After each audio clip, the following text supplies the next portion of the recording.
The average American taxpayer made less adjusted for inflation in 2008 than in 2000. The average income in 2000 was more than $61,000.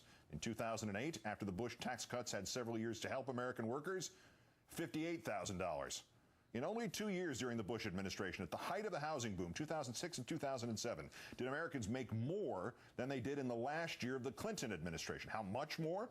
$500 more in 2006, $1,500 more in 2007.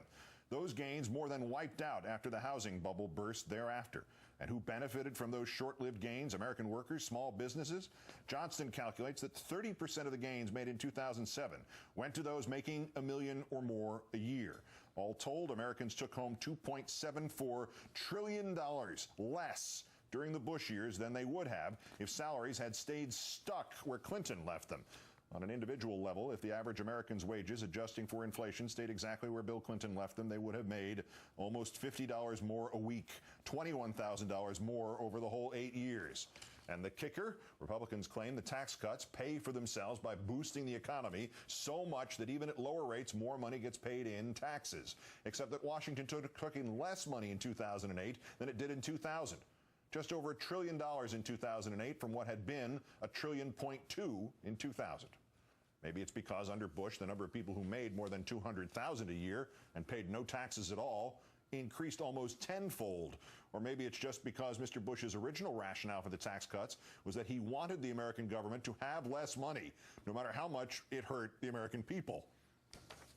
I don't believe like the Vice President does in huge government. I believe in limited government. And by having a limited government and a focused government, we can send some of the money back to the people who pay the bills. I want to have a tax relief for all people who pay the bills in America, because I think you can spend your money more wisely than the federal government can. On his promise, let's bring in Pulitzer Prize-winning tax reporter David Cay Johnston, professor at Syracuse University's Law School, the author of Free Lunch, and a columnist for Tax Notes. David, good evening. Thanks again for your time. Good evening, Keith. We're being told now that extending these tax cuts will translate into jobs next year. We were told in 2001 that these tax cuts would create jobs and increase wages. What happened? Well, the policy failed if you just look at the data and the numbers, and it's unmistakable what happened.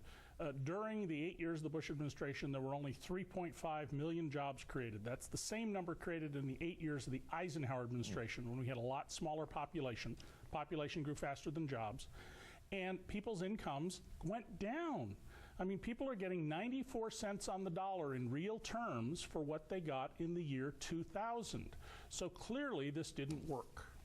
But even if the job creation promise failed and income did not go up and that promise failed, were not people at least better off because, as Mr. Bush liked to say, they got to keep more of their own money? Well, there are two groups of people principally who were better off because of this. One of them is parents who pay taxes, they make enough money to pay taxes, who have children under the age of 16 and are not under the alternative minimum tax, which generally means make less than $100,000. They were beneficiaries because the Republicans championed a $1,000 per child tax credit. But 1 out of every $8 of the tax savings went to the 1 in 1,000 Americans in the top 100th of 1%. Those are people who make between about $2 million a year and several $1 billion a year. They got 1/8 of the tax cuts. So clearly the way this was distributed was incredibly focused on helping a narrow group of people at the very top. Let me apply retroactively to the Bush administration that which the Obama administration has requested in terms of its handling of the economy. In fairness, lots of things happened during the Bush administration aside from taxes going down. How do we know the Bush tax cuts did not keep things from getting worse? Keith, that's a very good and fair question to ask. So here's what I did. President Bush had 2 rounds of tax cuts, 2001 for individuals, and then 2003, the one he said was really important to stimulating the economy. We reduced taxes on capital gains and most dividends by 1/4. So what happened? Well, if you just analyze the 5 years from 2003 to 2007, the peak year, you throw out the other years in the economy, the results are still awful. Americans made almost $1 trillion less income than if we had stayed at the income levels of 2000.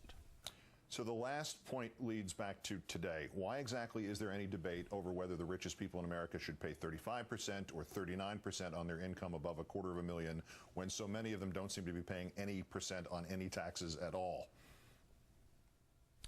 Keith, there are a lot of people with large incomes who have a very responsible view of the welfare of the country.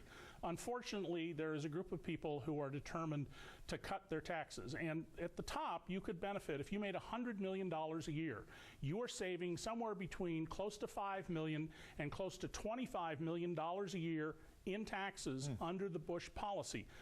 Those people who don't care about the country but about themselves are willing clearly to spend a lot of money in private meetings held on Capitol Hill with those politicians they give campaign donations to get their way. These are what I call the political donor class, and they're willing to distort the truth and anything else so that they personally can gain and all the rest of us can take the burdens.